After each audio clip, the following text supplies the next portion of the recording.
Muy buenos días, buenas tardes o buenas noches. Aquí estamos en un programa más de Ciudad Viva, el espacio donde he tenido la gran oportunidad y el privilegio de conversar con diferentes personas de diferentes profesiones, ámbitos, y a todos los jalo a esta mesa a conversar sobre ciudad desde su propia perspectiva, porque justamente eso es lo que a mí me interesa, salir un poco de lo académico y lo técnico de la arquitectura y el urbanismo y adentrarnos un poquito más en las vivencias de personas diversas, de vecinos de esta ciudad o de otras, que podemos de alguna manera aprender e identificarnos. Hoy tengo un invitado al que le tengo un aprecio especial, la verdad que en general, ¿verdad? Esta mesa siempre ha estado con personas que yo aprecio y admiro muchísimo, y hoy me acompaña, bueno, yo le digo Tali Mello Bautista, un joven multifacético, porque me acabo de enterar que además de abogado, activista, personaje activo, además es artista y además es músico, así que bienvenido, mi querido Mello, ¿cómo estás? Muchas gracias, muy bien, gracias por la invitación. Aquí estoy pues listo para compartir mi experiencia, mi vida, mi poco tiempo de vida que he tenido.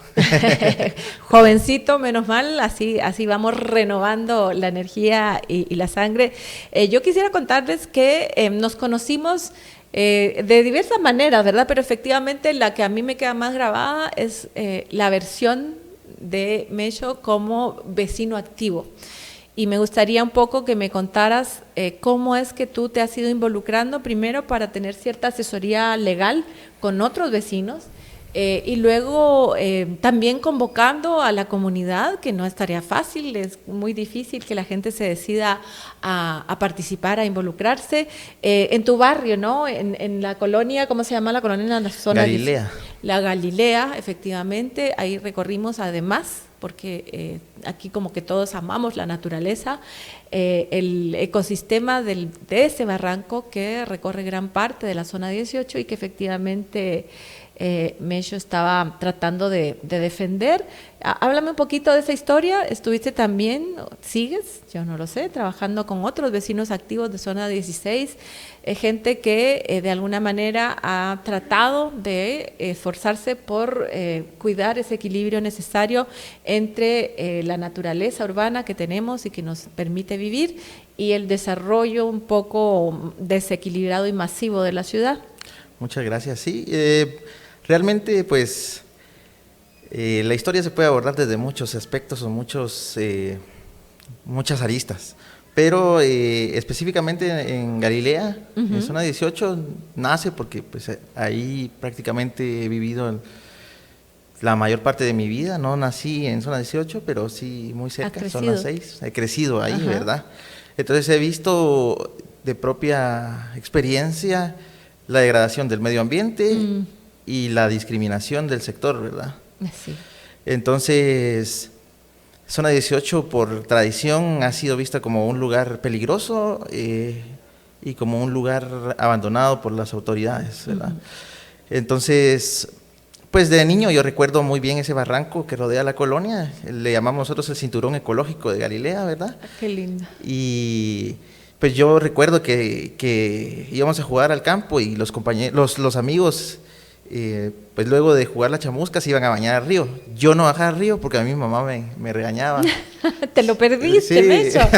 Pero ellos regresaban bien bañados y todo, ¿verdad? Y estamos hablando de 25 años atrás, o sea, no tanto tiempo, ¿verdad? No había contaminación. No había tanta contaminación, ¿verdad? Por lo menos los patojos ahí siguen, ya son hombres de familia, todo, y ahí están sanos, ¿verdad? Ninguno se enfermó. Ninguno se enfermó. Y pues luego se fueron desarrollando proyectos habitacionales alrededor y se fueron talando árboles y toda la cuestión. El principal problema pues es la basura. Eso creo que es a nivel nacional y en la ciudad pues es evidente el tema de la basura. Entonces se fue convirtiendo en un basurero realmente el barranco, y los vecinos realmente por su propia cuenta empezaron a recuperar, diferentes vecinos por su lado, sí, individualmente a levantar la basura, a reforestar. Y pues yo lo hacía por mi cuenta también, ¿verdad? Entonces yo siempre me encanta la naturaleza, y en casa siempre pues hacía mis almácigos de diferentes especies. y las iba a sembrar, ¿verdad? Después resultó que coincidimos con algunos vecinos y bueno, platiquemos, ¿verdad? Y en el 2018 fue la primera vez que yo presenté una denuncia, porque yo soy abogado, entonces yo presenté una denuncia en la municipalidad. Y de eso pasaron muchas cosas, pues pero nunca se atendió sí, la solicitud. Suele suceder. 2018, si no estoy mal.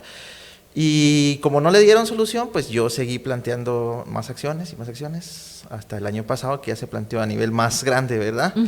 Que es a nivel estatal. Y pues ahí fue donde pues nos conocimos con Nino, porque, bueno, un día antes, yo creo que le había escrito por alguna situación, pero yo no la conocía en persona, y cruzando yo trabajo en zona 13 y camino de zona 13 a la 18 calle por el tema del tránsito, porque sale mejor caminar. Sí. Entonces, cuando iba por el centro comercial... Yo también camino. ¿Verdad? Íbamos por ahí, por zona 4, por Cubo creo que se llama. Sí. Y cruzando iba una dama con sombrerito. Y yo la conozco de algún lado. Y le digo, Nino, sí. Me dice, obviamente no me iba a ubicar porque yo... Solo había sido mensajito. ¿Verdad? Y entonces yo le platico brevemente de nuestra actividad. Y le digo que al día siguiente va a haber una inspección por parte de las autoridades estatales para ver la situación del barranco y todo. Ese día estoy yo en mi casa esperando a las autoridades, llegan, y cuando abren la panelita de las autoridades, entre las que convocaron, iba Nino. Sí, entonces, fue una linda casualidad, porque ninguno sabíamos que ni se iba lo a pasar. imaginábamos, ¿verdad? Sí, entonces, pues pasaron a mi casa, y yo me sentí muy agradecido, Nos atendieron divinamente, por cierto. Ahí estaba mi madre, estaba parte de mi familia, incluyendo mis animalitos y mis plantas. Y pues de ahí se hizo el recorrido, ¿verdad? Hemos tenido buenos resultados con los vecinos. Actualmente, hace 2 días, INAB, el Instituto Nacional de Bosques, nos donó casi 800 árboles de diferentes especies. ¡Qué maravilla! Y ahí los vecinos se encargan de reforestar, ¿verdad? A mí casi no me da chance por el trabajo, pero a quien le dé tiempo, en los tiempos libres. Pero tú tienes un vivero de ceibas. Sí, ese es un proyecto familiar, que es un vivero de ceibas, se llama Proyecto Pentandra. Ajá. Que también INAB me donó semillas de ceiba. Realmente cada año, este año están por donarme otro lote de semillas, son pequeños lotes, cada bolsita trae como 200 semillas y las he germinado. Maravilla. Y pues la idea es que personas de todo el país, yo lo publico en Instagram, ¿verdad? O Facebook, diferentes redes sociales, pues me escriban un correo si quieren la ceiba a meshorquidias@gmail.com. También tienes orquídeas, es que no, sí. Niños increíbles. Y entonces, pues yo les doy la ceiba ya germinada, ya de un tamaño adecuado para que se pueda sembrar, sin ningún costo, porque yo recibí gratis, entonces tengo que dar gratis. Y la idea es que pues tengamos más ejemplares de nuestro árbol nacional, que de hecho ya no se acostumbra, y por ley pues tendría que haber uno en los parques principales de cada departamento. Totalmente. Pero ya se están cortando. Y incluso tengo una anécdota ahí muy interesante. Es delito, ¿verdad?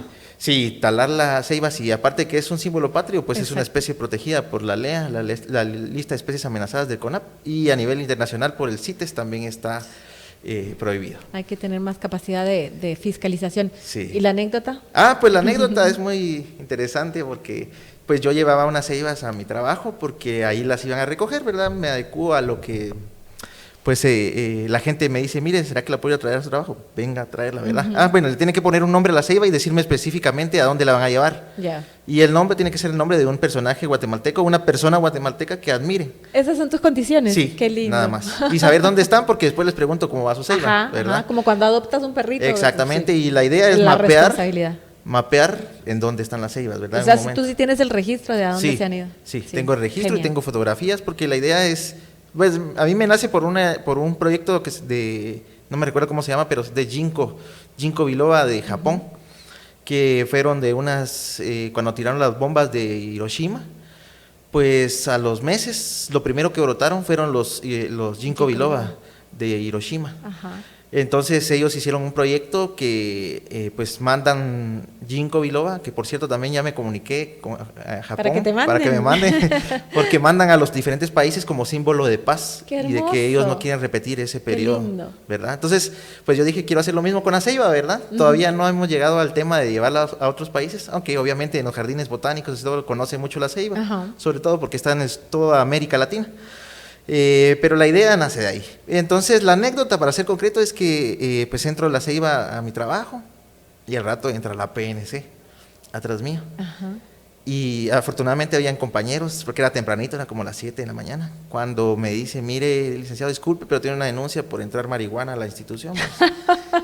Y entonces yo, no, ¿cómo a creerle? Digo yo, y yo todo chiviado, si esto es ceiba, le dije, es nuestro árbol nacional. Me da pena por la persona que me denunció, porque es nuestro árbol nacional y debería saber. No lo conozco.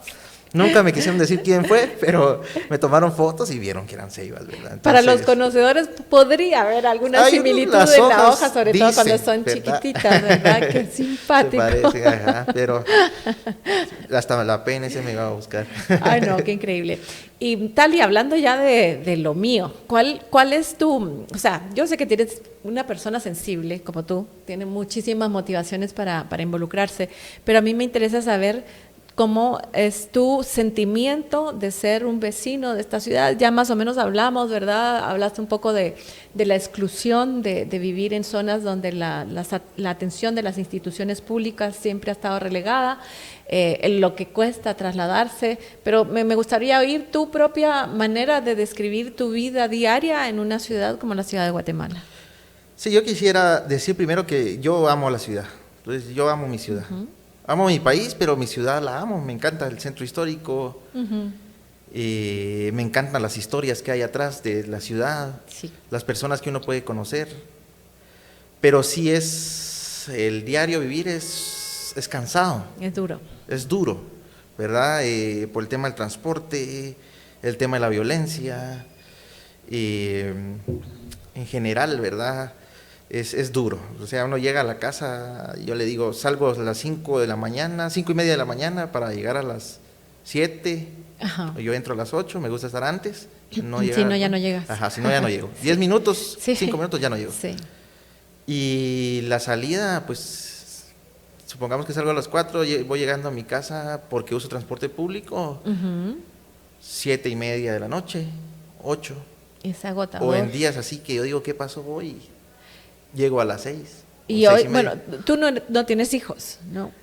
No, aún no. Pero sí puedes ver la perspectiva de lo que significa el efecto de este ir y venir. Uno sale de noche y regresa de día, y con un cansancio acumulado, porque de hecho para llegar a trabajar estás entregando 1:30 o 2 horas de tu energía en solo el traslado, ¿verdad? Entonces eso, pasando el tema, bueno, de la familia, porque al final los niños se van criando solos, porque a veces trabaja la mamá y trabaja el papá, o los mismos niños también padecen, ¿verdad? Es que es terrible, Tali, porque lo que sucede ahora es que las familias tienen que salir con los niños en pijama a las 4 de la mañana, desayunan en el trayecto para llegar a estacionarse un rato, porque si logran llegar antes de la hora de entrada del colegio, ahí se cambian de ropa los niños, y ya todo eso se ha vuelto una rutina en la que nos perdemos un poco del bienestar que debería significar vivir en una ciudad, porque por eso nos organizamos en ciudades. Claro. Y eso, ¿cómo ha ido cambiando? Digamos, tú ya vemos que has tenido toda tu vida más o menos por el área de zona 6 y zona 18. ¿Tú al principio, cuando eras chiquito, ibas a un colegio cercano? Sí. ¿A pie? Mire, yo la experiencia, afortunadamente, pues he tenido mucha experiencia en la ciudad, porque pues siempre he vivido en zona 18, pero en un tiempo estudié en zona 1, pues estudié en muchos lados. Estudié en zona 1. Cuando era zona 1... Recuerdo que, bueno, siempre me fui en bus, mis papás hicieron el esfuerzo, a pesar de que éramos bastantes, de pagarnos bus, ¿verdad? A bus particular de colegio, digamos, colegio, sí. Ajá.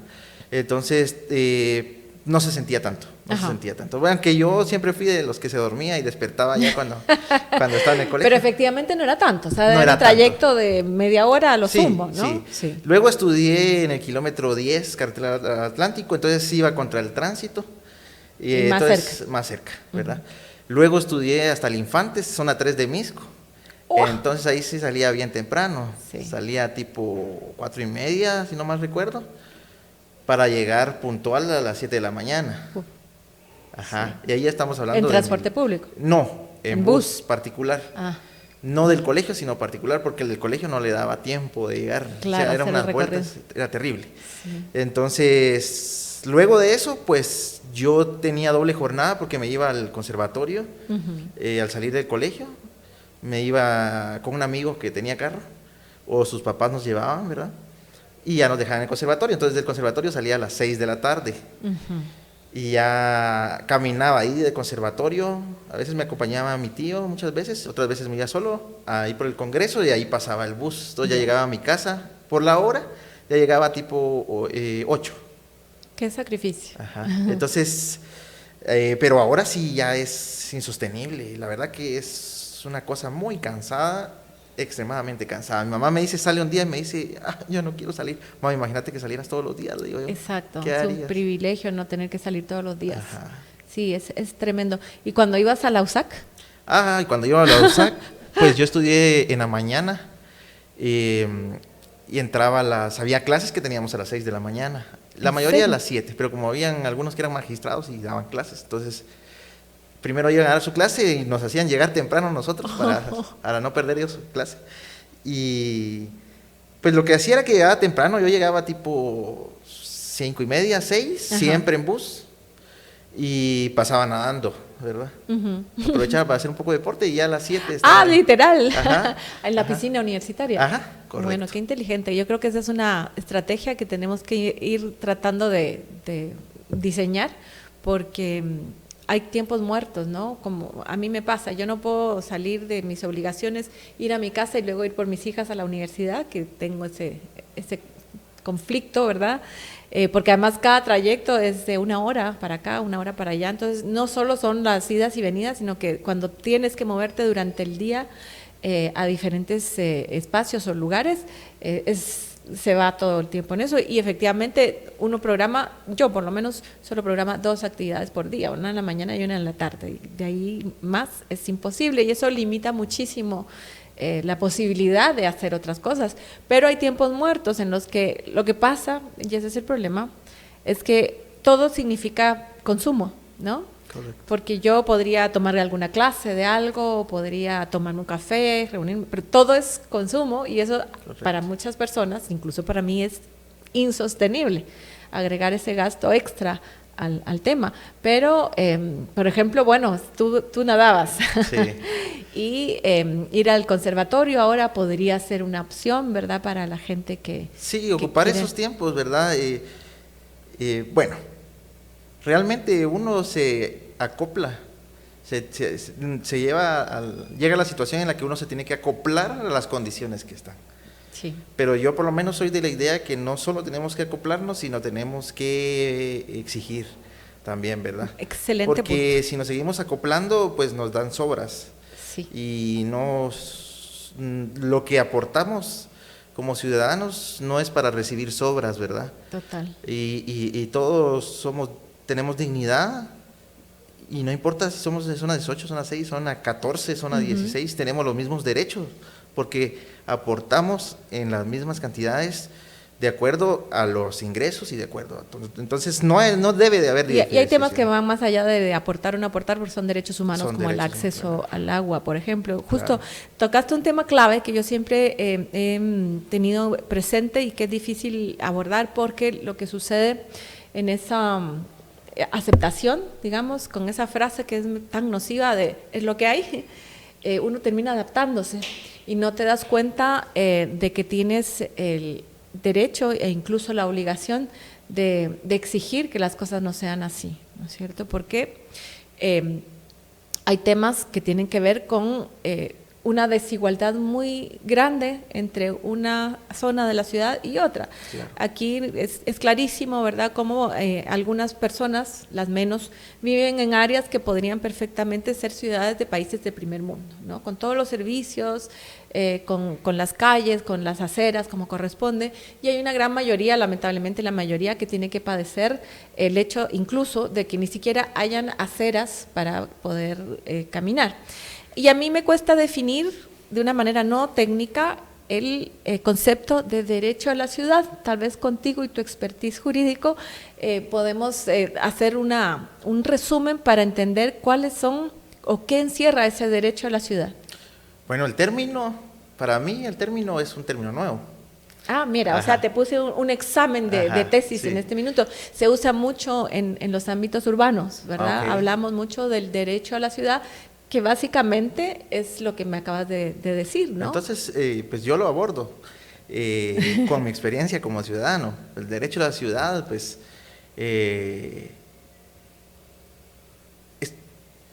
todo ese conjunto de cuestiones dignas que necesitamos como ciudadanos para poder desarrollarnos de una manera adecuada y en maneras sencillas para ser relativamente felices, ¿verdad? En nuestro día a día. Excelente, ¿sí? Excelente, porque la felicidad es parte del bienestar. Claro, claro, el tema de la salud mental, el tema, usted decía, el tema del deporte.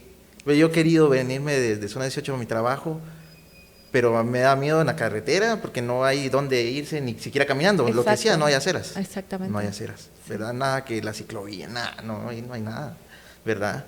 Entonces, eso implica agua, implica transporte digno, que con un transporte digno público, pues tenemos habría una reducción lógica en el transporte particular, privado, ¿verdad? Privado. Implica también un medio ambiente sano.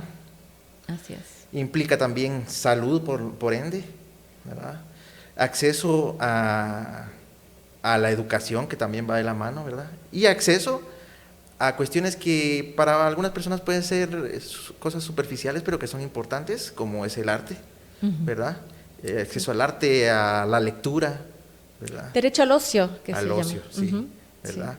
Sí. Entonces todo eso, y derecho a una identidad también, incluso estando dentro de una ciudad, ¿verdad? A poder uno identificarse como una persona con su propia personalidad, con su propia identidad en el lugar en donde vive, a pesar de estar en una ciudad cosmopolita ya.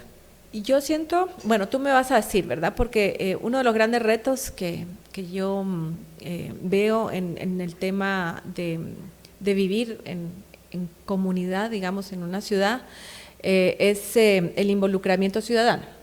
En los barrios más tradicionales, de alguna manera, hay como esa identidad que viene de atrás que te permite que estos procesos se den de una manera más fluida, más natural, con tus vecinos.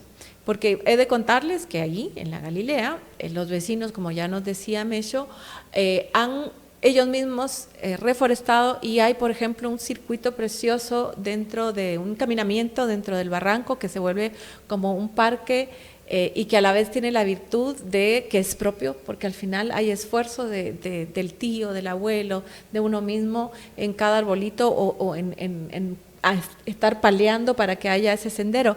La gente en tu comunidad está anuente o es muy difícil que participen. En general, hablando yo desde mi perspectiva, creo que es muy difícil que la gente decida dejar su comodidad, su anonimato, y decida a asumir alguna causa, por más que sea un proyecto muy pequeño de reforestación o de simplemente mejoramiento, pintar los árboles o lo que toque. A mí me ha costado mucho, y creo sinceramente y firmemente que en esa participación ciudadana podemos tener el motor del cambio. ¿Cómo ha sido tu experiencia? Tú eres un líder en eso. Pues la verdad que sí es complicado. No le voy a mentir, es complicado porque por lo mismo que hay tanta diversidad y de pensamientos y por el sector específicamente, pues hay otras necesidades. Siempre hay una prioridad. Siempre hay una prioridad. Yo siempre he dicho, no podemos dar saltos cuánticos, digo yo, ¿verdad? Porque hay cosas que tenemos que son prioridad resolverse. Pero el tema ambiental es una prioridad también. Entonces, la verdad es que hemos coincidido con los vecinos, o sea, con la idea, no es que yo sea el líder, porque no, yo desde mi perspectiva y de mi expertise como abogado y como, digámosle, ambientalista, porque a mí lo que me encanta la naturaleza, eso es en realidad. Entonces me he dedicado a estudiar un poco las plantas y cuestiones así, pero por mi cuenta. Entonces coincidimos con otros vecinos que tenían la idea de reforestar otro tenía la idea de levantar la basura, Ajá. otro decía que su carro no tenía dónde parquear, entonces, pero porque había basura. Ajá. Entonces coincidieron varias situaciones, ¿verdad? Y poco a poco se han unido más personas. De hecho, ahora hay unos jovencitos, ahorita que... La generación de relevo. Ajá, sí, bueno, y uno de los más activos es un señor que es jubilado del OJ, si no estoy mal, pero él es el más activo en la reforestación. Entonces yo lo que hago es llevar árboles, llevar insumos. Ajá. Otro que yo quiero reconocerlo y decir su nombre, que es Joycer. Joycer es una persona muy activa, que inspira realmente. Qué lindo. A mí me inspira mucho y lo admiro mucho. Él es mecánico, Ajá. esa es su profesión y ha luchado por el medio ambiente desde su espacio, ¿verdad? Y esto lo he visto porque, como bien decía al principio, pues también de alguna manera he participado con las personas de Zona 16, ¿verdad? Uh-huh. La dinámica es Sí. distinta. Sí. La dinámica es distinta. ¿Pero la esencia será la misma? La esencia es la misma. Ajá. Sí, la esencia es el amor a la naturaleza, Sí. el amor a su familia, al qué van a dejar a su familia, que es una preocupación que yo tengo también, qué le voy a dejar a mis hijos. Claro. Yo no quiero que se enfermen, ¿verdad? Tuve la misma dinámica en la 1 de julio con los hermanos Fernelli, y ahí es diferente, ahí vienen los las hermanos. guacamayas. Las guacamayas. Sí, sí, sí. Ahí los hermanos Fernelli, que resultaron ser paisanos de allá de San Marcos. Pues los conocí y ahí son ellos ahí sí son ellos líderes así Sí. natos, ¿verdad? Y atraen a más gente y ahí se han apuntado, ¿verdad? Y ahí siguen ellos. Y uno de ellos está muy enfermo, pero Fernelli, los hermanos Consuegra son.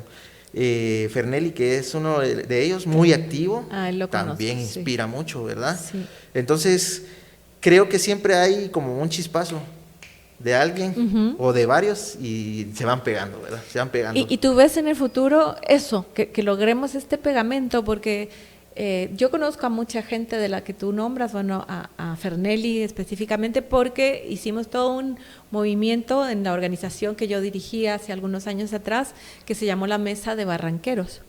Y es ahí donde se reunieron diferentes organizaciones, Fundaeco, Calmecac, las Guacamayas y otros organismos internacionales incluso que habían siempre trabajado por la sostenibilidad de la naturaleza en áreas urbanas, ¿verdad? Por ejemplo, pero yo sigo sintiendo que no hay, por eso me encanta tu experiencia, porque necesitamos como esos agentes que sean el engranaje entre una comunidad y otra para que entendamos que al final la problemática, y por eso te preguntaba, el espíritu es el mismo de la Galilea a lo que sucede en la zona 16 y a lo que pueda suceder en Misco o en otras áreas de la región metropolitana o incluso del país. Sí, para que ese movimiento se vuelva primero un movimiento ciudadano, que es ahí donde empieza, y luego se vuelva políticas públicas. Claro.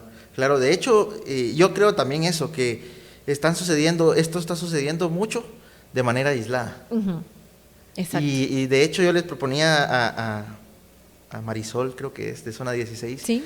que hagamos una reunión donde nos juntemos proyectos similares y platiquemos, nada más platicar. Me encanta. Porque de hecho, hace como 8 días me entró un mensaje por Facebook, una persona que yo no conocía, y me dijo, me dieron tu usuario, me dijo, y yo vivo en el Quetzal San Marcos, me dijo, y me dijeron que tenés un proyecto de ceibas, y mira, me dijo, yo tengo un santuario aquí, y de hecho ahí se llama el Quetzal porque se mira más el Quetzal que en Cobán ahora, ¿verdad? Ajá. Y me mandó fotos de lo que él hace, es apicultor biodinámico, fue migrante, y ahorró, y lo que ahorró lo vino a invertir en su finquita que tenía aquí, y tiene cosas maravillosas. Entonces yo le digo, primero quiero ver qué tiene y después miramos en qué podemos ayudarle, ¿verdad? Porque él me decía, necesito árboles para mis abejas, me decía. Ya llevemos adelante esa convención de qué, ¿cómo nos podremos llamar? De barranqueros. De barranqueros. Sí, creo que hace mucha falta porque efectivamente hay causas que nos reúnen a todos, pero no tenemos esos encuentros, esos espacios comunes. Por eso yo valoro tanto estos espacios donde podemos hablar del tema y tal vez alguien nos ve y se suma y definimos roles, ¿no? Así como tú dices, yo llevo los insumos, hay alguien que asume el liderazgo y poco a poco vamos transformando la mentalidad, que creo que es de las cosas más difíciles de los seres humanos, ¿verdad? Porque nos acomodamos, porque creemos que eso es, porque realmente es difícil tomar el liderazgo y alzar la voz para muchos temas, pero creo que el espíritu está y creo que es importante seguirlo cultivando y hacerlo crecer. Claro. Hablando de otro tema, me gustaría que me contaras un poco tu faceta artística. Tú estudiaste en un colegio que te hizo artista. Sí, yo estudié en el Infantes. Realmente, bueno, a mí siempre me gustó la música desde niño. De hecho, ahorraba para comprarme instrumentos en eso. Me acuerdo de una zampoña, fue mi primer instrumento, de esas peruanas, pero ahí en Antigua la compré.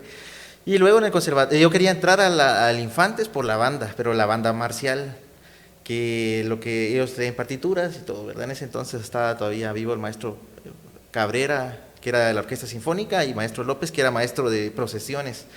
Entonces ellos fueron los principales profesores de ahí de la banda del colegio, fundadores, de hecho. Y ahí empecé mis primeras notas en el saxofón.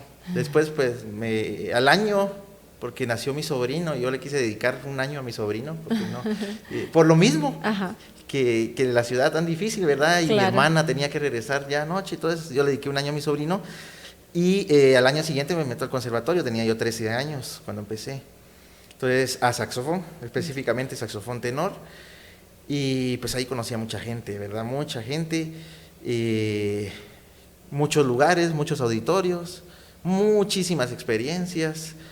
Tenemos un grupo, ahorita está un poco calmado, desde pandemia nos calmamos un poco ahí. Ya es hora de ya de hecho nos acabamos de reunir y el viernes tenemos otro ensayo y vamos a tocar, que es el Cuarteto Chapín de Saxofones. Es un único grupo que existe así en Guatemala, que son las 4 voces como que fueran cello, violín, viola y contrabajo, solo que versión saxofón. Maravilla. Saxofón alto, soprano, tenor y barítono, ¿verdad? Entonces, pues ahora tengo 34 años, tengo ya bastantes años de tocar. Maravilla.